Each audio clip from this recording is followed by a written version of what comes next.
Okay, we are recording, we are rolling. So welcome everybody to the District Administrator Training for Statewide Assessments for January 2025. Welcome, happy Friday. My name is Abe Christ from the Performance Office. I'll be presenting today along with my colleagues Katie Seifert and Deirdre Ducharme, and as well as Jen Cho from our Cambium Assessments. I know many of my colleagues also in the Performance Office are here. Christy Alberino, Jeff Gregg, Kim Johnson. I think I saw Michelle Rosado. Who else is here too from the performance team? I think that's about it for now, but we also have some colleagues here as well. We hope to cover all the requirements for summative testing for Smarter, NGSS, and our ALTs. Hopefully we stay on the correct path in the next few hours. Yesterday we did the same webinar. We finished in about an hour and 50 minutes, so it should be pretty quick if an hour and 50 minutes is quick to you. So a couple tips to make the webinar a success. If we haven't dropped, oh yeah, Christy just dropped in the slide deck. It's in the chat. Keep in mind that this webinar will be recorded and posted. We're going to post it on our training page in the next week or so. There will be several points during the webinar to answer audio questions via the raise hand feature. This will be the only time to ask audio questions. We'll stop and we'll do that. Chat questions will be answered time permitting via the chat. If your questions are not addressed, please email our CT student assessment inbox for an answer. If you have any like real personal questions about students, like a very nuanced question too, we'd ask that you just simply email us, because we don't want to go down as much as we want to help you. We want to try to keep things moving. So if you have a very nuanced question, feel free to reach out to us directly. We won't take any breaks. We're just going to keep on rolling. And then finally, thank you for attending and enjoy the best you can the next hour or two. So the Performance Office, what do? We do a lot. We're talking just about student assessments today, but we also take care of our data collections for the state of Connecticut Public Schools. We do all our data and reporting. Many of you use probably our EdSite, our awesome EdSite website. We do a lot of research and analysis, and as well as our accountability reporting all comes from this office. We have a great team that does a lot of work and produces a lot of things to keep things running. So again, we are sticking with just student assessment today. This is our double awesome Performance Office team. You can find all their members here, as well as their area of expertise. And as I mentioned earlier, there's several of us beyond Katie and Deirdre and myself on the call today. So if you need someone, you can even chat them or connect with them via their contact information here. Also on the call, our Cambium project team, they're back again this year, which is super duper great news. Jen Cho is back, Marie Musumeci and Christine Jung.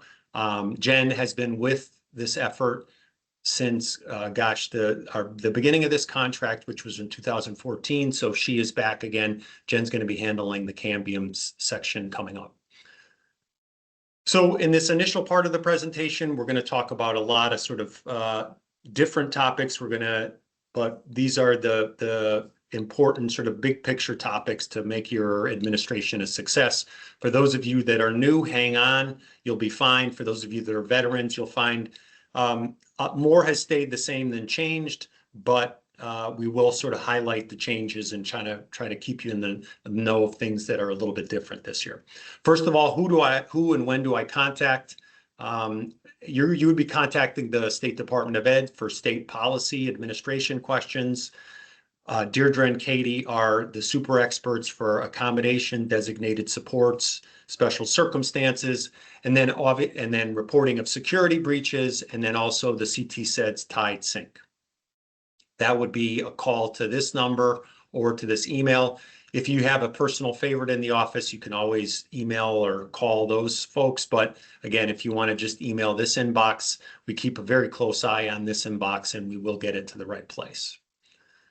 When do I contact Cambium? Test administration procedure questions, a secure browser issue, or tech questions. You either email their help desk or call this number.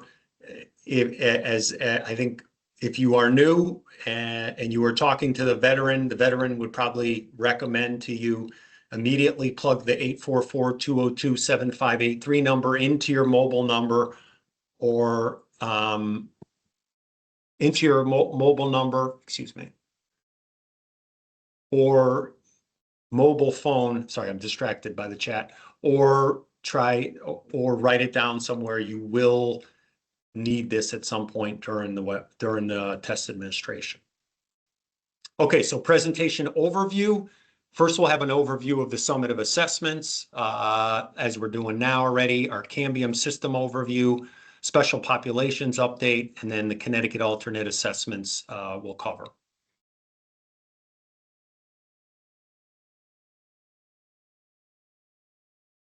Okay, so first up, the calendar. This should not come as any big news to anybody. This is to assist districts with planning. The CSDE is providing this really, once again, we started providing this back, or the first time in December of 2024. And this is just an overview of all the important dates that are needed for test administration. Okay, so what's new and what's the same this year? I'm going to start with the same first and then go to the new. The good news is that there's much more the same than there is new. So if you've been down this road before, the path is very similar. You will find that many of these things are the same way that we've done in the past, and there have some comfort in the routine being as it has been the years past. So first off, all designated supports are the same. Nothing's changed about that. Data is still coming from PSIS and CTAS. This information is being fed into TIDE. So again, we're taking everything, all student information from PSIS. We're taking accommodations and supports for 504 and IEP students from CTAS, and it's feeding into TIDE. And you'll notice that this dot point is on the same, but also on the new. I'll explain why when we get to that side. All the Cambium systems are still the same. So TIDE, Test Administration Interface, the CRS, same. We'll be doing our office hours in April to May. Those will be back again, especially for new coordinators. We recommend that you attend those. The KELP domain exemptions and the ESRs for the alternate assessment system remain the same. We also will be producing a teacher training slide deck and releasing it soon. We're going to make this PowerPoint, I know we put it in the chat as a PDF, but this PowerPoint will be available also as the actual PowerPoint next week. If you've been following the department for many years, there was a time where we didn't release PowerPoints. Now we will be releasing this and the teacher training slide deck probably next week. So you can flip this and work with your teams in district. The procedures for testing out of state and non-approved students remain the same. The rolling release is once again back. So this is a few years ago, we started the mid-May release of results. Will still occur in May for NGSS, Smarter, and ALTS. And then the really final data file would occur really in mid-June. Final preliminary is technically, because our real final is when things are posted on EdSite. And then finally, the shipping of our paper manuals, they're still coming to you guys. They should be in your districts. Our beautiful test administration manuals will be delivered to you sometime by the end of January. Okay, so what's new? I'm going to spend a little bit more time on some of these than others, but let's roll through these as well. So each school year, a new secure browser is made available. Same thing this year. It was released last summer. New secure browser. You should update all your technology. If this is new news to you, please check in with your tech coordinator. The new CALP page that we have revealed has been updated with a new look, easy access for ELACs, DAs, and teachers, also some new resources, so please check that out. Timing and distribution of ISRs. I'm going to spend a minute talking about this one. So PDF and paper reports will still be arriving in early August for parent and guardian distribution, and districts still will receive 2 copies this summer. What is new that we are continuing to try to push this date up each year, so we hope to get it to you in early August. So watch out for those paper reports and the PDF landing in your district sometime in early August. However, this is a key point too here. Since we have heard that many districts do not use the paper reports anymore due to local electronic distribution, the next school year we will likely only distribute the PDF and 1 hard copy. I'm going to repeat that. Next year, PDF and 1 hard copy. That would be in 26, not 25. And then in 27, we'll likely only do PDFs. And again, I know this is over 2 years down the road, but please be aware, that's why we're flagging this as an early date. We have, I don't know, 28 months to prepare for this, that we will eventually be going all digital into PDFs. And the reason being, again, that we've heard that many districts are flowing these results out to parents and guardians through tools, Power School tools, and other tools that are out there to do that, where you communicate with your parents. Affirmation attestation page. Since this was last minute last year, we included it here again.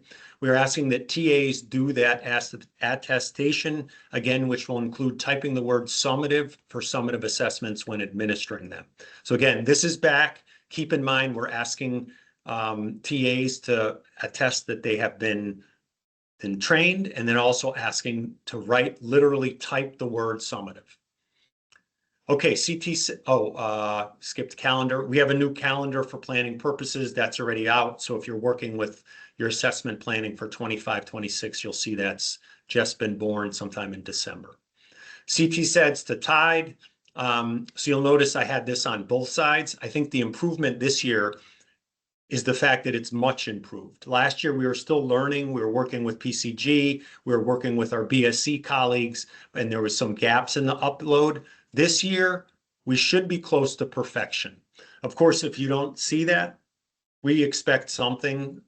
Please let us know. But the issues that we had last year have been beautifully ironed out, and things should be much more smooth sailing for IEP and 504 student data that comes into TIDE from CTAS.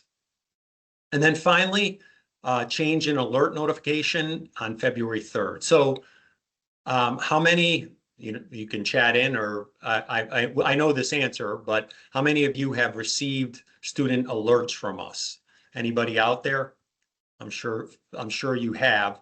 Currently, you will likely receive, I see some yeses.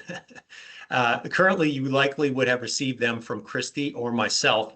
If we find anything concerning, or CAI finds anything concerning when it comes to content on the open-ended items, I think you can fill in the blanks when the flag would be hit for a concerning thing. We will continue to do that for the remainder of this school year. However, also for the remainder of the school year, you will be receiving a duplicate notification directly from CAI from their system. And so this year you will be hearing from Christy or myself and the CAI notification. Likely next year, we're going to peel off and let CAI do the bulk of the work. But we wanted to flag this for you, A, that this is out there, and then B, that CAI is going to be doing it now too. And then for those of you that have never received this, again, this is a part of our job we take very seriously, where if we do see this content, we immediately communicate out to the districts that, hey, this statement or this sentence or this paragraph was written by this student on our open-ended items and is leading us to believe that there might be of concern, and that's when we would connect with you. Okay, enough with what's new and what's the same. So we're going to hustle through the rest of these slides. Some of them are reviews from previous years. Some of them are new things, again, but we're going to walk through these as a continued overview of the assessment. So state policy regarding participation.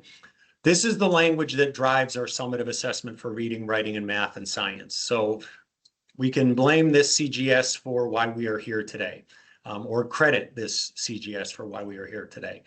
We provide this in the event that you need to communicate with your parents or guardians or board members or other educators in the district why we do what we do. You have quick access to this general statute.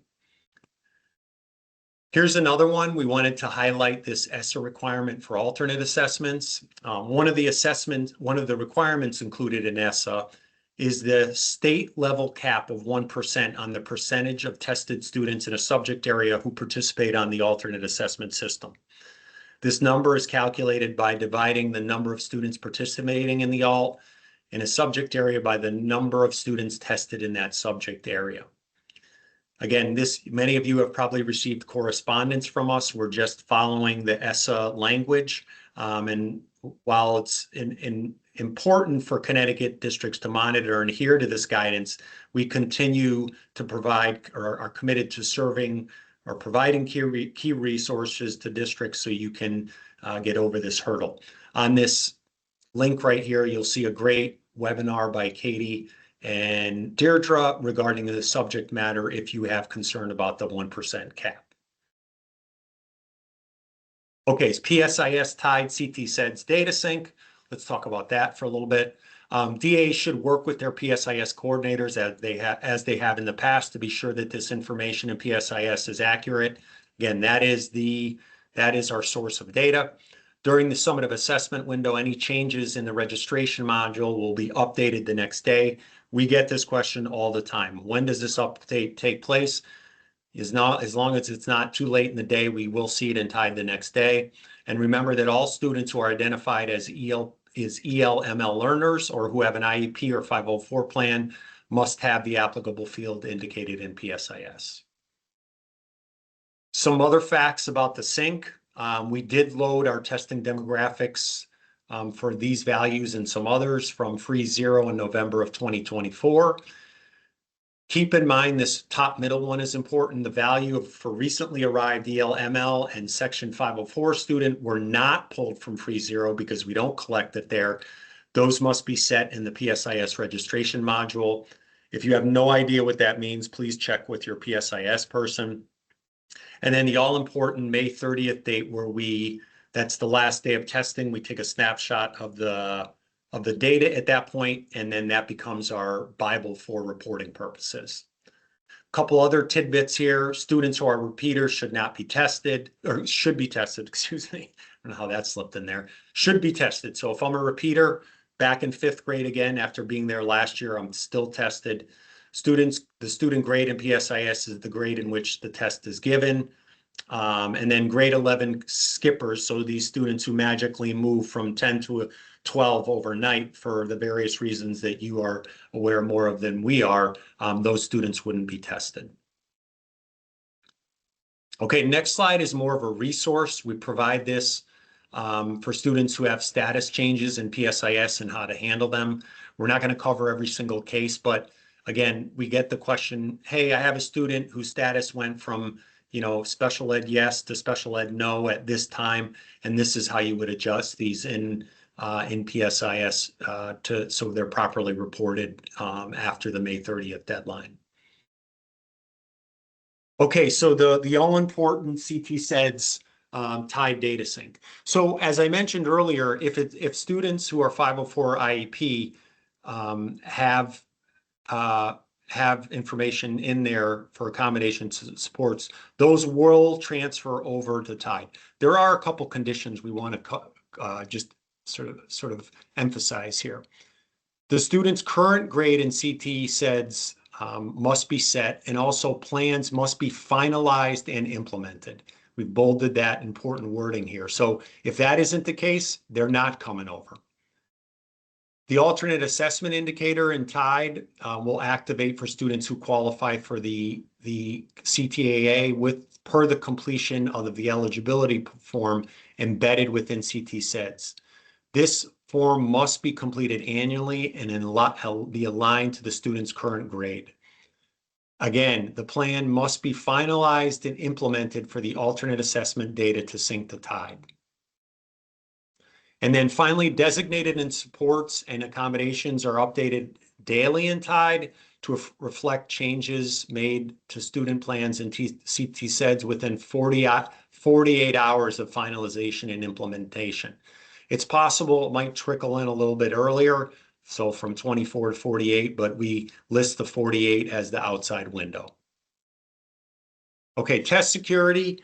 For those of you that are veterans, a lot of this is a renewal of what you already know, but we just want to emphasize it just because of the importance. Again, so these things here would comprise breaches of test security. Please alert your teams that that this stuff is not allowable. Again, a lot of this stuff is obvious, but it's incumbent upon us to remind you of these important things because it does elevate to a breach. And the last call we all want to receive or email is when stuff like this occurs and, okay, what do we do now? What happens at this point? We don't want to take those calls. I mean, we have to, it's our job, but if possible, avoid them. And of course, cell phone use, including smartwatches, is strictly prohibited. This long and brutal slide, we know it's a lot, is our test security and proctoring policy stolen right from our TAM. Please review this with your staff to be aware of the state statutes concerning test security and the outcomes if there is a problem. Again, we don't want to take these calls. We put this stuff in here with purpose just to remind folks of the importance of the state summative assessments. Again, another thing that helps us preserve our test security is the confirmation attestation page that I mentioned earlier, where a TA is being asked, hey, have you been trained? And then if you are administering a summative, you're actually typing that into this text box here, and then you would click OK. Improprieties, irregularities, and breaches. These are the 3 levels of test security situations. These are the same as previous years. So this is, if you saw this last year, it's a broken record. These are back again. Please note that some of you might be asking, what is comprised or what do these consist of? At each security level in the Appendix G of the TCM, you'll find just about every single type of flavor of these in the TCM. I'm sure there's 1 or 2 things that will come up this year. We had a question earlier the week about smart glasses. What happens if a student has one of those and we detect an issue with that? Well, that's not yet in there. It probably will be in there next year, but this Appendix G is a great resource to kind of sketch out some of the things that would happen and which level they would be at and the action to take. These are various options for appeals. We can fix anything, almost. So if you have a situation in a district, don't worry about it. Consult the test administration manual. If you really don't know what to do, you can call us, but these are the appeal types that you would use to wiggle out of situations that happen. The 2 most important or the 2 most frequently used flavors are the reopens and the grace period extension. And the other ones, reopen of a test segment, a reset, and an invalidation. If you're about to press submit on those, you might want to just confirm that's actually what you mean. As far as entering appeals, just please be certain that staff entering the appeals are trained. All appeals should be entered through the TIDE system, obviously. We review every single appeal closely, and we do not approve necessarily every single one. We might ask for more information in writing or via call. Please provide as much information in the text box that shows up when you're asked to submit the appeal. We like reading stories. So if you want to embellish or tell us about what happened, you can use that text box to tell us what's happening. That makes things a lot easier when you do that. A couple other tips, please be judicious about using the reopen or the grace period extension. Students should not be allowed just to go back for sake of going back. Really, They should be using this if there was an instance like they went to a doctor's appointment, were kicked out of the session, they didn't get back in for say 20 days or the amount of days that it sets to expire. This would be something that you could use to get back in, but this isn't where you would just give a whole class or a whole school a reopen or a grace period extension to check their work. If you don't know what you're doing, email us, call us. Christy Alberino, who I believe is on the call, handles the bulk of our appeals during this test window. So if you really want to, reach out to Christy directly, you need something done like immediately because the student has to be tested, you can email Christy. Her number is here. We put this in here just so there's no surprises at the district level. Please loop your teams in that if you have a significant issue with an appeal or an impropriety or irregularity, we might ask for some documentation. We're not trying to be difficult. We just keep this for our records. These are the things that you'd be asked to provide in an instance like that. And then finally, testing time reminders. These are the suggested times for ELA and math. What we've noticed, we dropped this in last year too, because we've noticed that some districts are testing much more than the suggested time for each test. While this is not a time test, and students may need more than the suggested time, please monitor them closely because extra time does not necessarily correlate to a better achievement. And we do keep an eye on this. We've actually outreached to some districts where we see a generous provision for time allowed. And when I say generous, it's whatever's in your mind, double that number, and that's probably pretty close to what we're seeing. And then as far as science goes, science can be administered in 1 or 2 days, in 1 day or 2 consecutive days, excuse me. And the recommended testing time is 90 minutes for testing with an additional 10 minutes for directions. And then we've outlined some of the pause rules here, the 20-minute pause rule. Keep these in mind too. This will save you from a lot of trouble as far as running into appeal situations. Okay, and I think that is the end of the overview.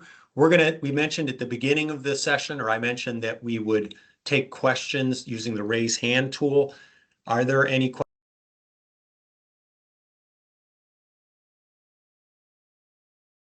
Alec, morning, how are you? You can fire away with your question. Thanks, Abe. Longtime fan, longtime listener. This isn't a radio station. Just a quick question. It's been a while. So if somebody is going to be assisting in the administration of the CALP, do they need the TEA role as well?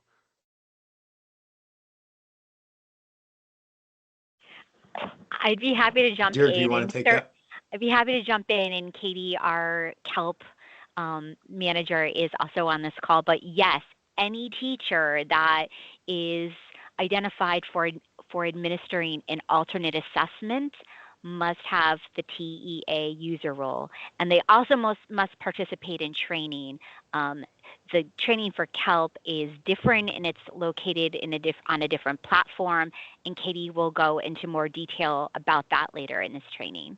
Is there anything additional you want to share, Katie? Nope, you got it, Deirdre. Thank you. Thanks, Alec. Thank you. That was everything I needed. Thanks, Alec, and thanks, Katie and Dee. Any other raise hands?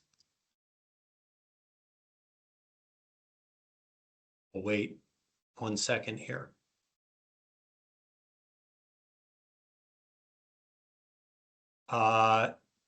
Juliet, you should have you should be able to come off mic, Juliet. Can you hear me okay? Yes, we can. Okay, great. My question is, should they be listed as a TE and a TEA or just a TEA? So the functionality for a TE is slightly different than that of a TEA. Teachers can only administer standard assessments. The TEA has the same access as teachers.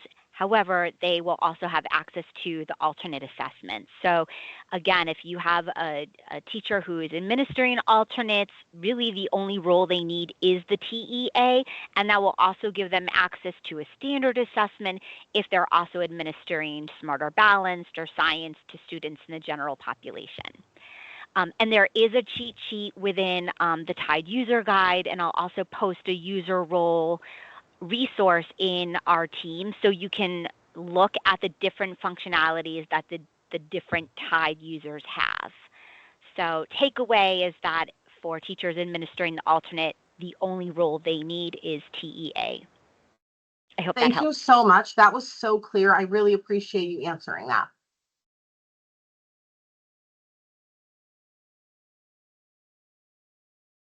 Okay, thank you for the question.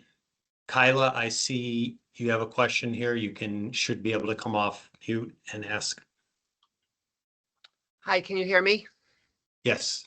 All right, great. So our science coach informed me a couple weeks ago that for NGSS, all of our students will have access to the screen reader for the assessment, and that would help with the issue whether it's a reading versus a science skill for knowledge. Is that true?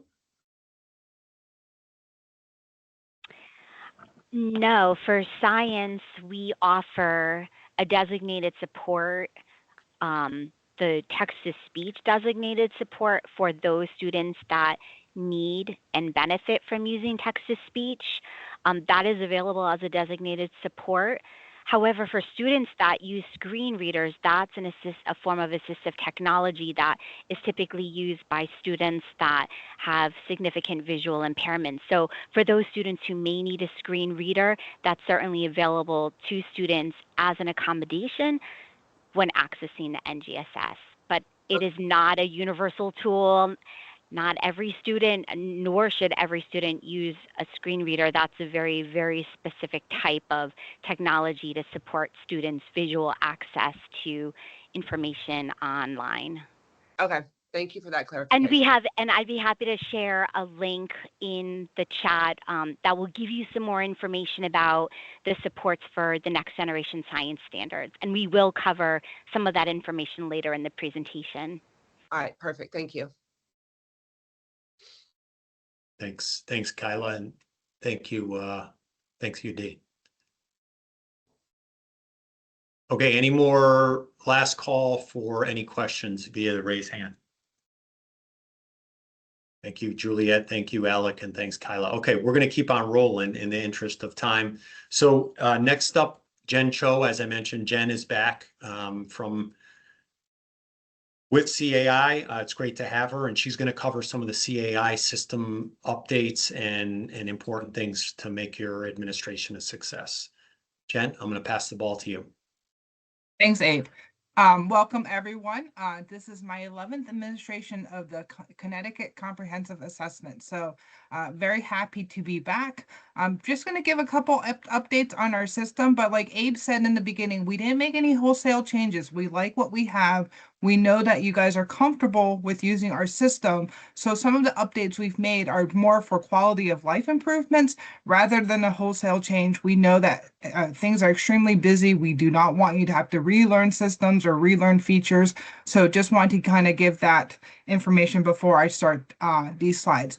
Another thing is, like Abe said, is if there's any questions, small questions, big questions, not sure questions, please contact the help desk. They are there to provide any assistance needed. And again, if there are questions they can't answer, it does come to my team. So we pretty much see all the questions, all the help desk cases. If there are ones that are difficult to answer, you'll probably get a call from us directly just to kind of figure out what's going on to better support you. So please, as Abe said, memorize that number, make that number your friend. We are there to support you during the test administration and throughout the year. So the first thing I want to begin is by talking about the Connecticut Comprehensive Program Portal. If you don't know this site, please link it, make it a bookmark. Access to all our systems, as well as access to all the different resources and materials that have been created for the summative testing, are on this site. So we will make daily updates to it. If there's an announcement we need to make, we'll post it to the portal. If you haven't subscribed to those announcements, please do so. The system will send an email once a day with any updates we have made to the system, and that can include announcements as well as resource documentation. Next slide. Okay, as mentioned before, we did update the desktop browsers this past summer. So the 24-25 Windows and Mac browsers are up to date and on the portal. Last year's will not work. If you're actively taking interim assessments, you've already probably made all these updates. If you're using iPads or Chromebooks, no updates are needed. You have the app installed, and we have not pushed out an update to the app. Again, as a reminder, if your students are taking any of the summative assessments, such as NGSS, Smarter Balance, CTAA, and CALP, you will need the secure browser to take the test. So if you haven't done any active testing, you haven't started any of the interim assessments or something, please just make sure that you do have these browsers up to date and ready for when the testing window begins. 90% of the state uses Chromebooks, so those desktop browsers probably going to be relevant to those districts, but just make sure that you have everything up to date before testing begins.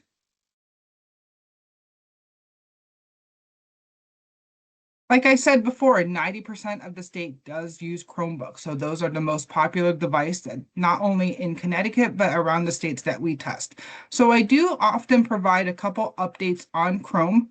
The latest one that you can see on the screen is not a new update. We have been messaging this since the fall. This came out as an announcement on the portal as well as in the newsletter. But we do want to ensure that once the release of Chrome 133 is out there, which is going to be imminent, we want to make sure that either your device is on the long-term channel or that you've enabled the native client force allowed, because the release of 133 is going to cause some disruption, and we want to make sure that all your Chromebooks and devices are ready to go and are able to accommodate this update to 133.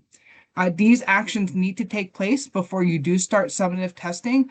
We do know that this message has been reviewed, because we have gotten cases through the help desk from tech coordinators making sure that their devices are all up to date. So if this is the first time you're hearing about this, please contact your tech coordinator to make sure everything is up to date. And if there are any questions, please contact our help desk.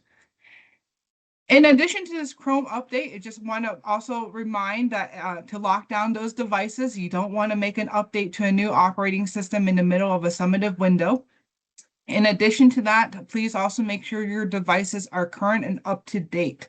Unfortunately, they don't last forever.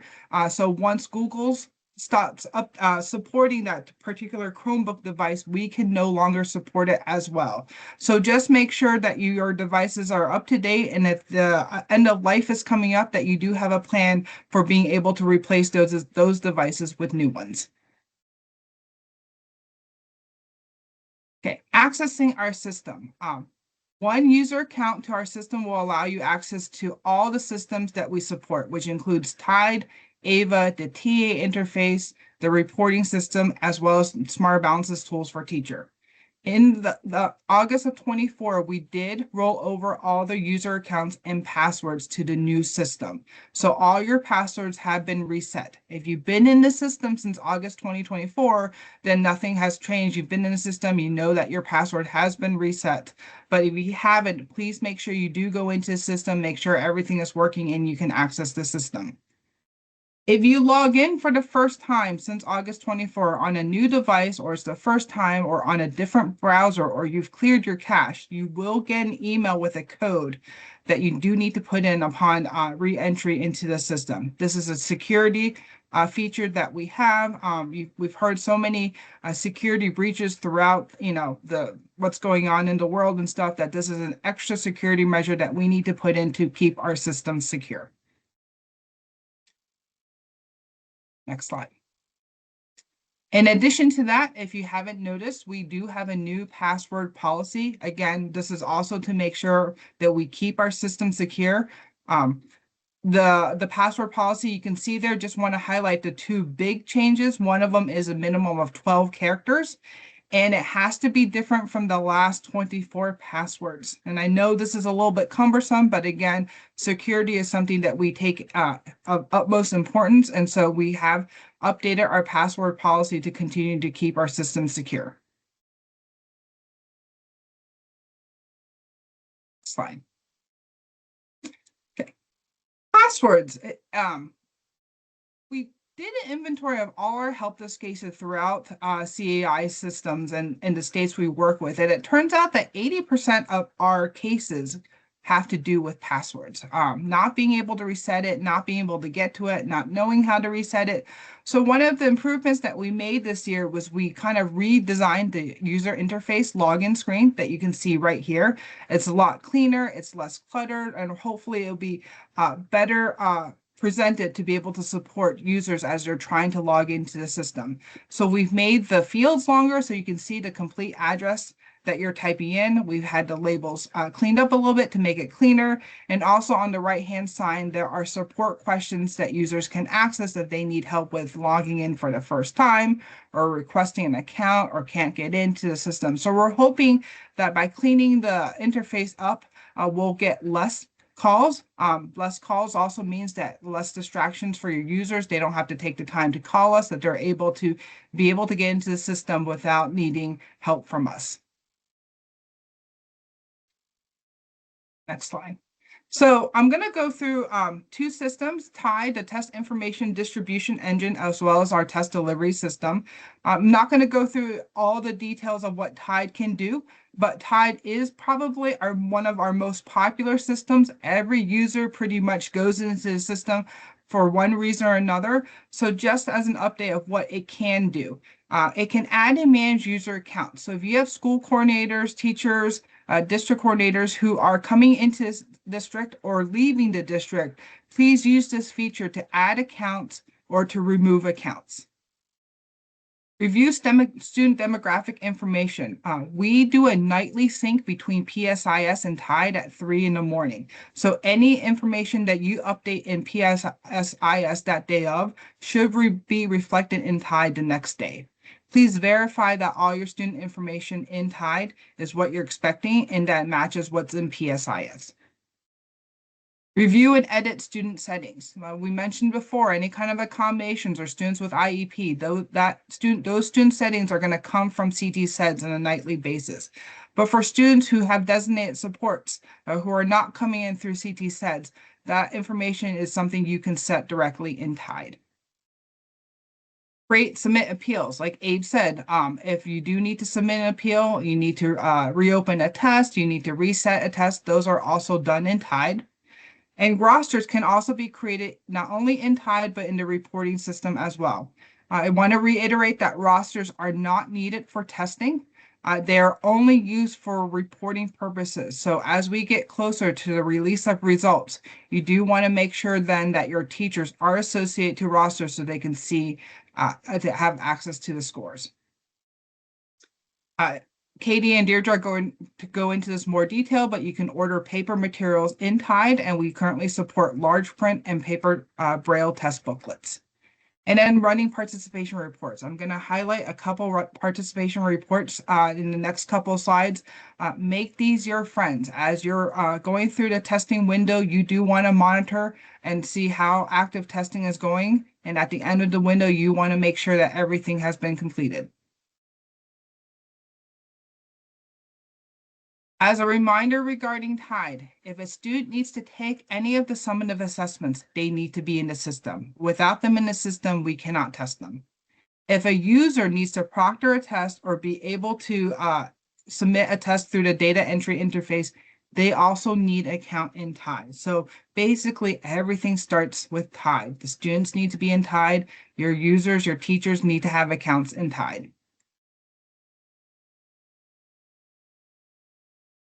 One update we made at the end of last year that I do want to highlight again is that you do now have the ability to be able to download and export student settings in the same format that you need to put them in to upload it.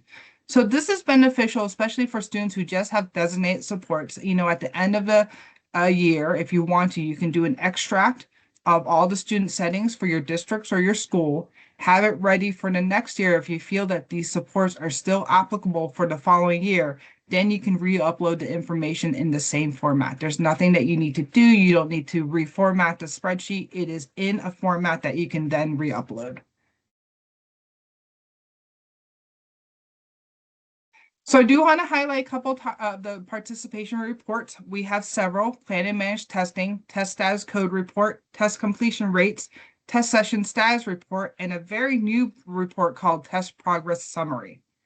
The test session status report I just highlight here, it's really if you are in the middle or during a day of testing during the summative window, if you want to see how many sessions are going on in what schools, you can certainly do so. It will tell you what active sessions are currently happening at that moment.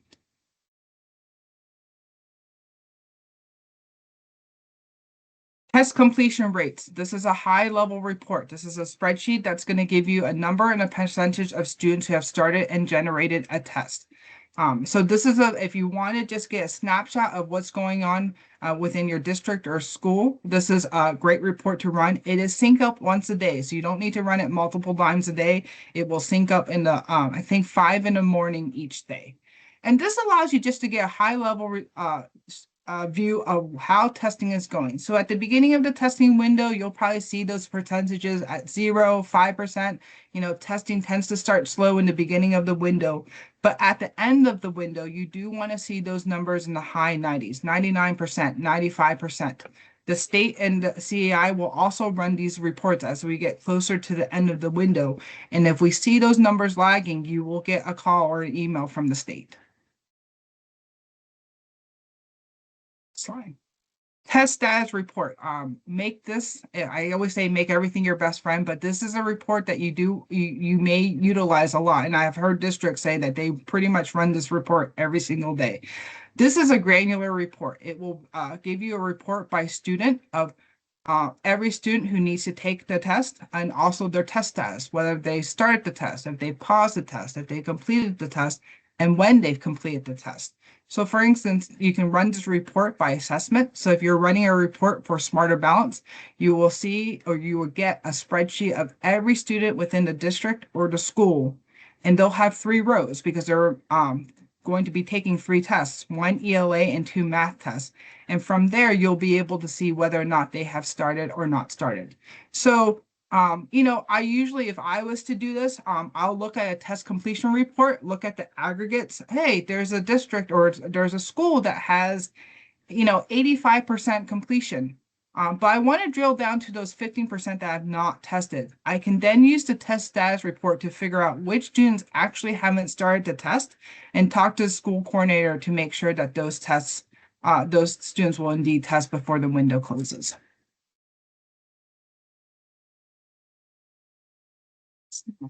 The third one, also not a new report, plan and manage testing, but it's a report that didn't get heavily used. And because there was so much you could filter on, you could ask for tests started by this teacher, tests taken within the last 15 days, 5 days, 10 days. It was almost kind of too much information, and not a lot of users use this report. So we've redesigned this plan and manage testing report. It's still called plan and manage testing. It is a new design. It's a more intuitive, unified interfaces. There are basic searches, advanced searches, and favorite searches. And the idea is to be able to minimize the number of mouth clicks and decision points. We have some pre-canned reports as well as anything that you want to do on your own. So if we go to the next slide, you'll see that there are some basic searches and some pre-canned reports that we do have. You can search by students who have started the test, students who have not started the test, students who have started the test in the last 7 days. So we're basically kind of taking the decision out. I feel like a lot of people were just kind of paralyzed by what kind of choices they should make. So we've kind of set up these basic search criterias. You don't need to click as many things to get to them. One click will run this report for you. Next slide. If those basic searches isn't getting what you need, you can certainly go back to the advanced search. It does look like our old plan and manage testing, and do a query that way. The next slide. And then from that advanced search, if you really do like that report that you ran and you want to generate it every day or something like that, you can now save that query. So we'll have a way for you to be able to save it into your favorites. And then every morning, if you do want to generate that report, all you have to do is hit click to run that favorite report.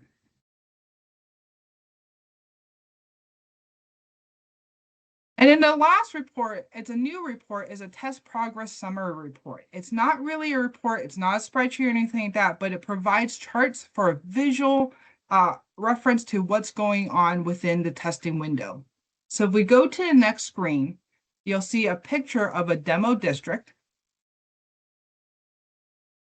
And then little tables or charts for each of the assessment that a district is offering. So in this case, once the summative window opens, if we can go back, yep, you'll see little windows for each of the interim assessment and one for each of the summative assessments. So Smarter Balance, NGSS, CTAS, they all have their own windows. And right now, everything is gray because testing really hasn't begun yet. But as the window opens, you want to see those gray bars become more green, more yellow. That means that more tests are being completed and more tests are in progress. You'll be able to see the barrel chart to see how testing is going. So if you don't like that spreadsheet, the test completion rates that I was talking about before, this is a very nice visual snapshot of what's going on within your district. And like I said, right now it's all gray, but by the end of the testing window, you do want to see all those lines be green. And then you can also drill it down by school and also by specific test as well. So if we go to the next slide, you'll be able to click on buttons to be able to see how school A is doing, school B is doing, and give you that kind of snapshot. If you need to target a particular school, you can certainly do so. So again, the test progress report, summary report, it's not a new report. It was kind of made off of the test completion rates, but we're hoping that with these visual representations, it will make your lives a little bit easier as you're able to see a quick snapshot of testing on that particular day. So the test, going back to our report, because I know there's a question in the field, that's going to be a school coordinator or a district coordinator level feature. So if you're a district, you can see the district completion rates all the way down to the school. And if you're a school coordinator, you'll just see it for that school. So 2 updates I do want to talk about regarding the student interface. One of them is called tool strips. So if you're familiar with our student interface, kind of our key thing that we do is we try to make the student interface very clear. We don't try to add a lot of clutter, a lot of things that will distract the student. So if there's any tools or anything, we try to put it under the context menu. This includes strike-throughs, highlighter. We also put text-to-speech and ASL under the context menu. This was trying to have a decluttered look to the student. But in kind of the attempt to make it look decluttered, we realized that students really weren't aware that they had these tools. They didn't know that text-to-speech had been set for them. They didn't know that ASL, there was an item that had ASL on it. So we realized that students weren't utilizing these tools because they just couldn't see them and they didn't know they were there. So we create this feature called tool strips that elevates these important features to the front and gives them their own dedicated space in the student interface. So if we go to the next slide, you'll see that there are now icons for text-to-speech and ASL, and these icons are now displayed at the top next to the context menu and will give students a visual a representation of the fact that they do have these tools and they can use them. So if they have text-to-speech, the text-to-speech icon will be on every item or passage that it is made available to, and that's the same with ASL. And then the last tool update that we want to talk about is the text-to-speech tracking by line. So in the past, when a student has tracked text-to-speech, we did track it by word. You'll see that pink box on the screen. But now we've added a line reader feature as well. So not only does the text-to-speech track the word, but it will also highlight the line that the text-to-speech is reading. So hopefully this will allow students to better track what text-to-speech is reading and where it's reading. Yes, the tool strips is set up in the same way as the IABs. These features that we're talking about are also on the interims and the practice tests as well.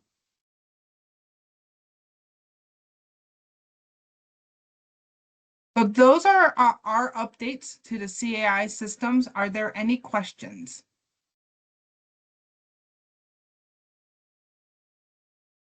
Jen, I think you were able to multitask there and handle all the chat questions. So I think that's good. If, again, raise your hand if you have a question you want to ask via the audio, and we will unmute you.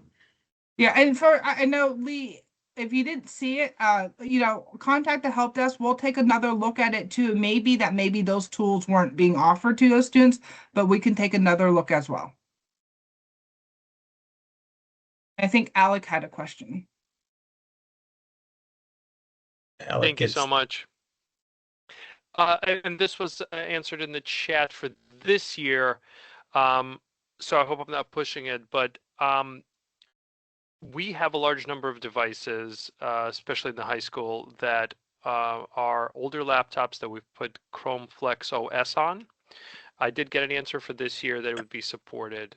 In planning for next year, because it would be a huge transition of devices and cost, is Cambium planning long-term ongoing support for Chrome Flex OS?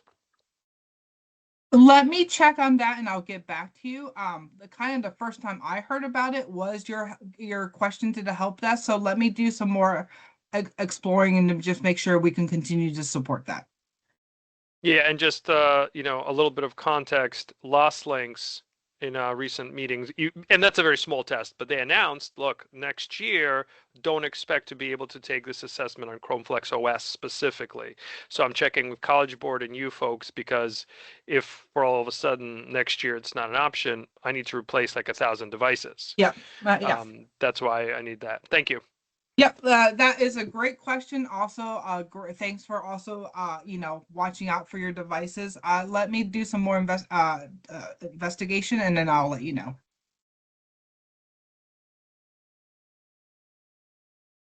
Thanks, Alec. Thanks, Jen. Any more questions coming in through the audio?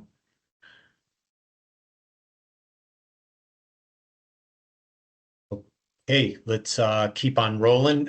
Next up is Special Pops and our alternate assessments, and I believe Katie and Dee are going to kick it off here.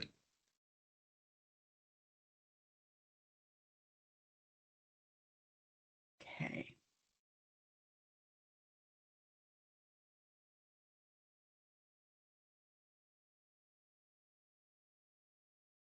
All right, can you see the screen saying accessibility in special populations? All right, Good, awesome, Katie. great. All right, so we're glad to be talking about accessibility and special populations on our summative assessments. So when planning for the upcoming assessments, please keep in mind the following deadlines related to students that qualify for alternate assessments or those that may need emergency medical exemption or temporary accommodations due to an injury.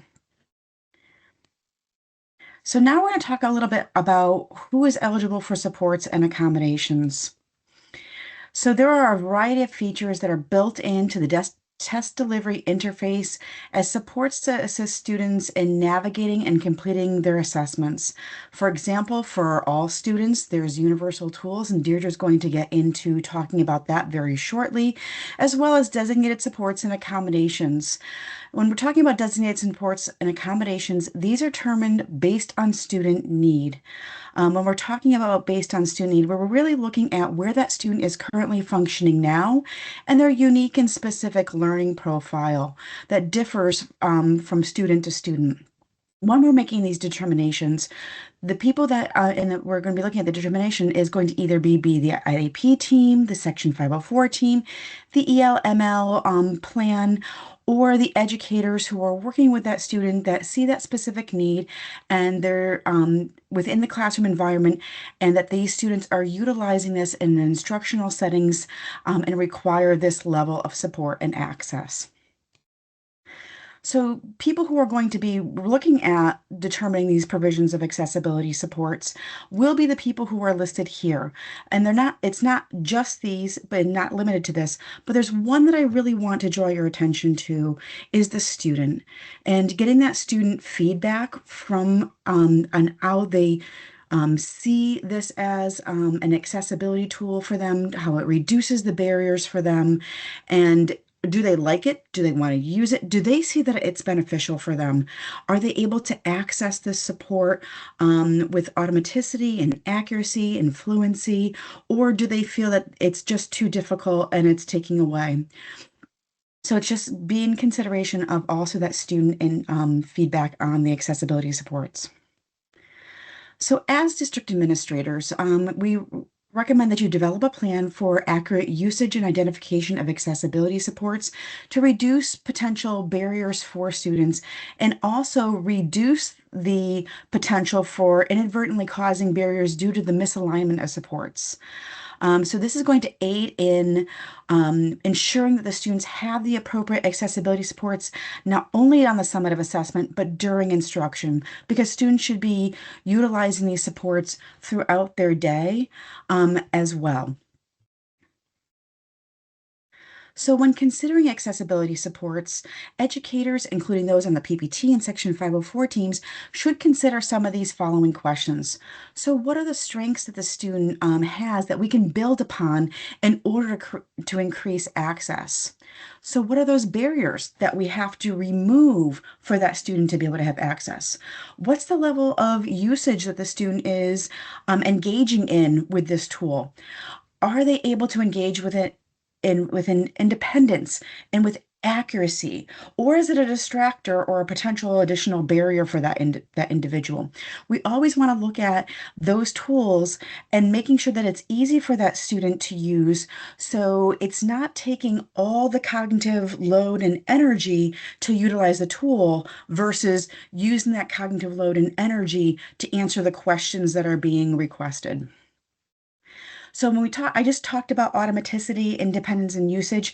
It's really important to ensure that that student has that. And the way you can kind of do that, it's almost like, SRBI, you really want to trial these tools out, trial them on practice tests, trial them in interim block assessments, see how the student is able to use and access these tools, and take informed information on that so you can determine if this tool really is the right fit and the right support for that individual at this current level of time. So we have two resources here that I think are going to be really beneficial for you and your teams. Then they were created by the Chief Council. They're created by the Council of Chief State School Officers, and these resources can be used by educators to help guide you in the identification and provision of accessibility supports to meet the individual learners, and that's the form that's going to be on the left-hand side. So it says the accessibility supports and the classroom questions for educator teams, and this really should be completed by the educators who are working with a student, be it the ELML educator, be it the special education teacher, be it the classroom teacher, or maybe the school psychologist or the SLP or the OT that is working with that individual, or the interventionist. So you're getting that information on where that barrier is, how the student is using the tool, and what level of usage are they at. The other tool that we have here, that is the tool that is on the right-hand side, is the accessibility supports from the student's perspective. So this is a tool that teams can use to gather that information from the student to see how that student is utilizing that tool and how they also feel about that tool. This can be done with the teacher, with the student, and just getting that student perspective, which is so important. We have this hyperlinked here in the presentation for you. So we just want to give you these tools to help you support in this process. So another tool that we have here for you is the Connecticut's statewide assessment accessibility considerations tool. And this tool, you know, can be used to help you and guide you and your districts in creating a consistent and systematic process that can be implemented in the district to determine the need and appropriateness for accommodations and supports to be provided to that individual student. So we really are looking at that student's unique learning profile, and it's not a one size fits all when it comes to providing accessibility supports to our unique students.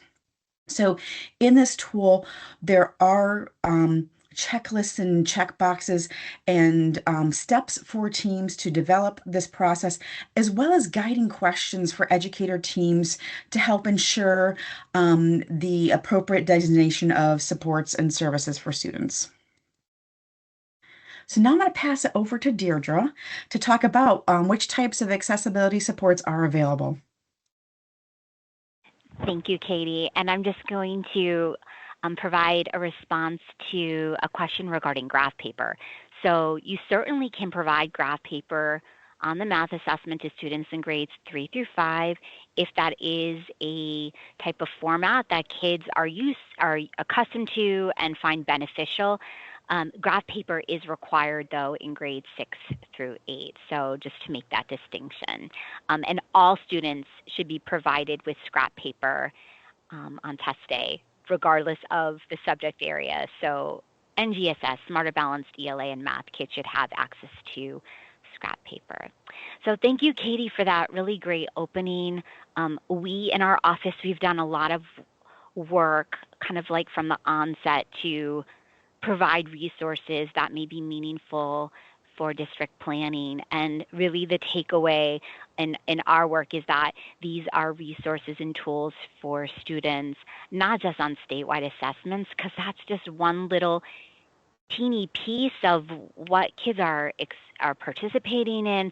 What we want is for students to have universal accessibility in their instruction in facets of their non-academic school days as well. So we hope that these resources are helpful to you. Now, the resource that you see on the slide is sort of like a standard tool that we've offered since the onset of online testing. It's an accessibility chart that gives you a high-level look at the 3 tiers of supports that are available to students on the Smarter Balanced and Next Generation Science Standards Assessment. We also have a complementary accessibility chart for Last Links assessments, as well as the Connecticut SAT School Day.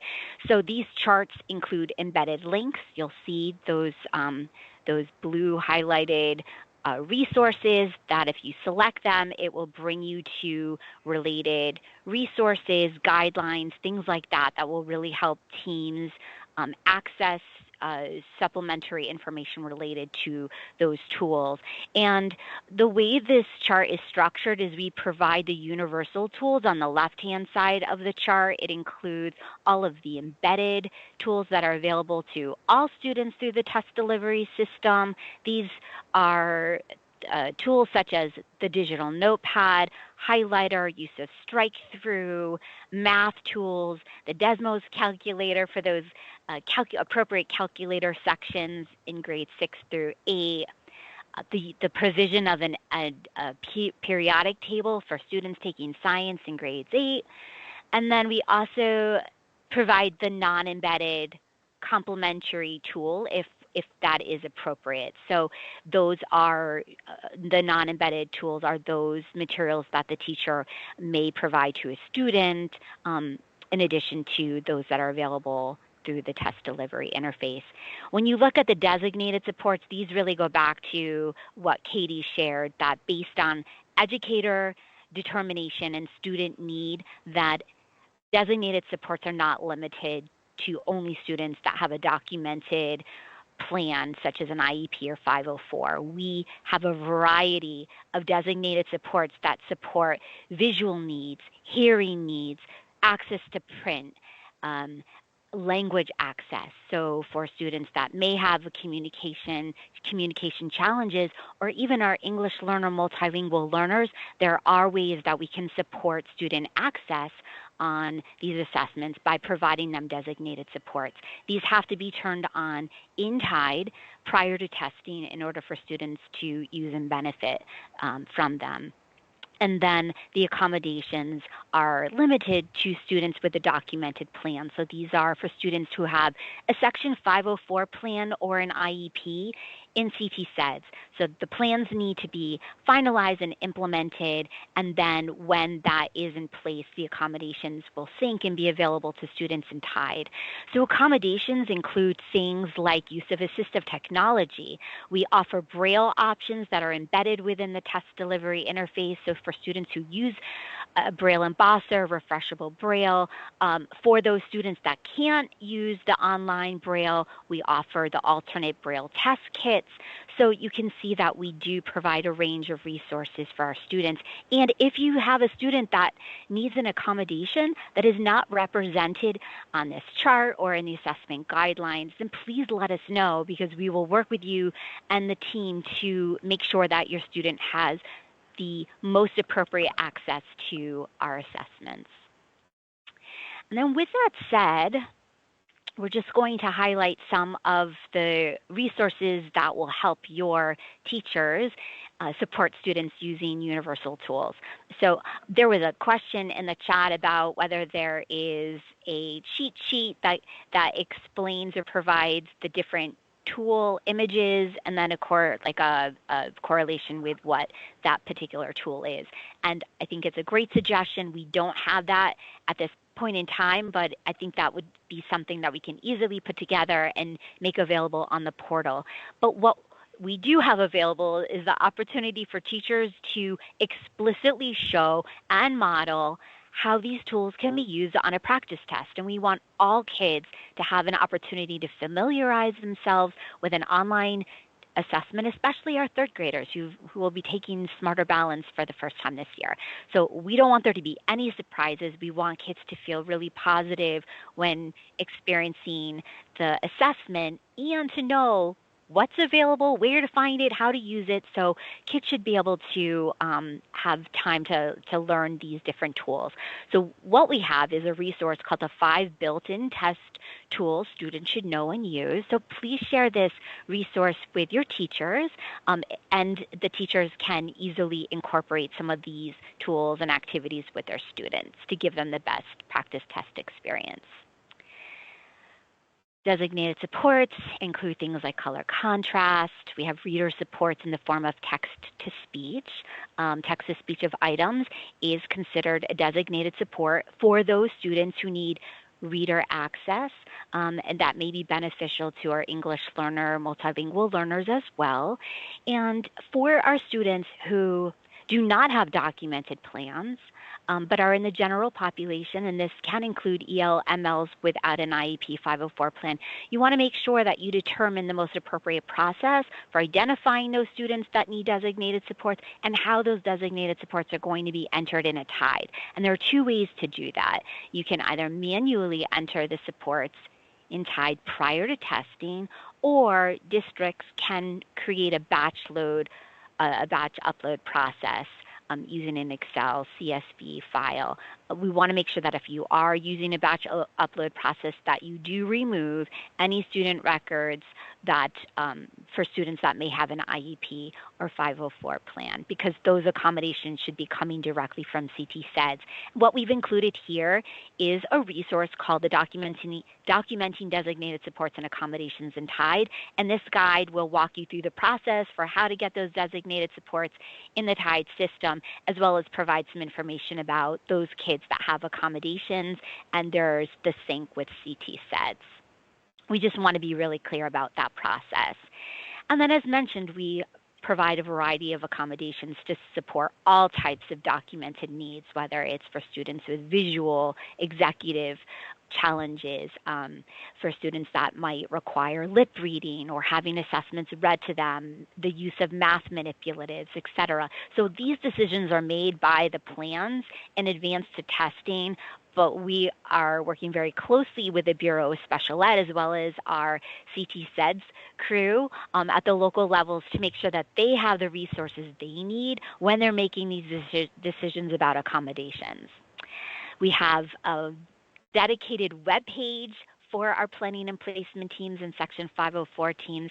Maybe Katie can post that link in our chat so that you have it and you can share that with them. But again, we want to really make sure that the teams have the information they need about what's available when they're making these decisions from the onset.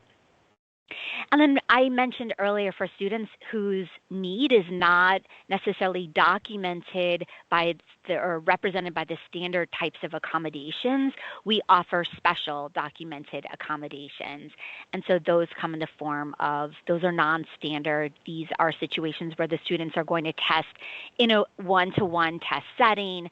There are specific guidelines and procedures that the teacher will need to follow, not only at the time of testing, but information they'll need to refer to in advance to testing so that they are prepared and understand how to provide that specific accommodation at the time of testing. And if you can, would you mind navigating to the next slide, please? Thank you so much. When we look at accommodations, just a quick check in TIDE. If you have a student that has a documented plan under IDEA, so these are students with an IEP, you want to ensure that TIDE indicates yes on the student's dashboard, or again, for kids who may have a Section 504 plan, you want to ensure that TIDE does indicate that they have a plan. Even for our ELML students, we want to make sure that for those students that may be participating either in Lost Links or the alternate English language proficiency assessment, we want to ensure that their ELML status is accurately represented here. If you find that any of these indicators are missing in TIDE or if they're not correct, then please reach out to your PSIS coordinator and have that information updated on the student's account. And then just as a reminder, accommodation should never be manually entered into TIDE. If you find as a district administrator that there is just a student has an incorrect accommodation or there's something questionable, maybe something's missing that you might expect a student to have, we recommend that you reach out to the student's case manager. There should be some updates, maybe an amendment to the plan prior to testing. And so if that means you have to delay testing that student until the plan is updated and finalized and implemented, and then that the accommodations are accurately represented in TIDE, then we do encourage that you delay testing for that student.